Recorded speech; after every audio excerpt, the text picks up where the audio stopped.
Hello mga boss, so this is Nialo TV. So for today's video mga boss, mag-unpack tayo ng balaklava na nabili natin sa Shopee ng tig 119 pesos isa.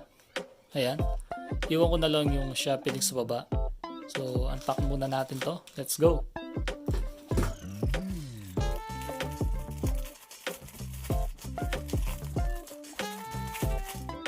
Dalawang piraso yung binili natin mga boss, no? Ito yung isusuot natin bago isuot yung helmet.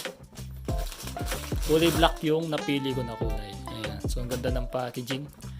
Naka-pack pa sila na ganito na zipper. Yan. Papakita ko sa inyo mamaya kung anong itsura niya kapag nakasuot. Ayan. Maganda naman yung tela niya. Tapos large pala to mga boss na yung nabili natin. Ayan. Tingnan yung tahi. Ayan, pulido naman. Ganda oh.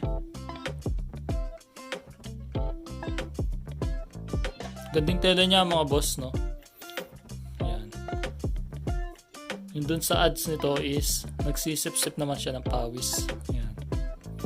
Tapos tignan din natin yung isa.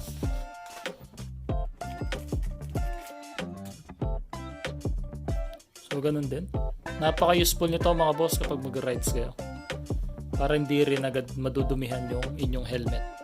Ayan. Tsaka anti-init na rin. Dahil di naman siya ganun kainit to sa ulo. So let's go. Subukan na natin. So nandyan yung helmet natin na Evo helmet. Ayan.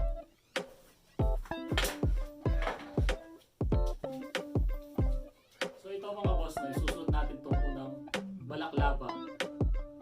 First time ko pala magsusot nito mga boss.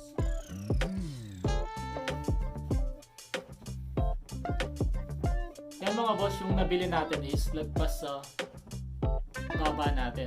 Okay, para mapasok natin siya dito sa loob. Kapag naka-long sleeve tayo or naka-jacket. Yan. Yung mga boss, ganyan yung itsura niya kapag nakasuot. Tapos mga boss, yung helmet syempre. Komportable naman siya sa ulo mga boss. Yan.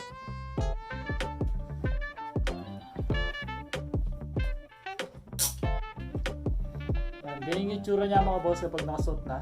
So kitang-kita naman yung kalsada. Tapos hanggang leeg pa siya.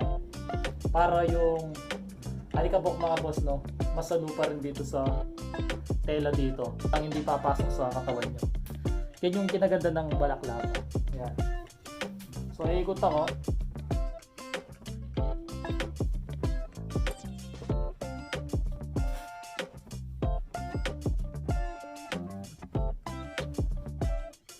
So, ayan mga boss. Thank you sa panonood.